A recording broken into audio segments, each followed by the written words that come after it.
গ্রামের নাম হাতিগারা, ডাকঘর খিদিরপুর, থানা আটঘরিয়া, জেলা পাবনা। 3টার দিকে একটা শব্দ হয়। এলাকাবাসী মানে কেউ কেউ শব্দ পেয়ে উঠে যার যার গরু দেখে আবার শুয়ে পড়ে, কিন্তু কেউ ধারণা করেন নাই যে এখানে ট্রান্সফরমার চুরি হবে। এমতো অবস্থায় সকালে হয়তো অনেকে রাস্তা দিয়ে বের হচ্ছে, দেখতে পারে যে ট্রান্সফরমার নাই।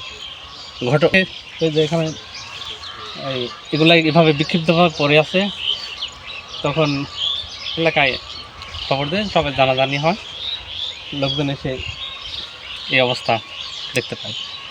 পল্লী বিদ্যুৎ অফিসে ফোন দেওয়া হয়েছে সকাল থেকে প্রায় 3-4 বার, কেউ এখনও আসে নাই।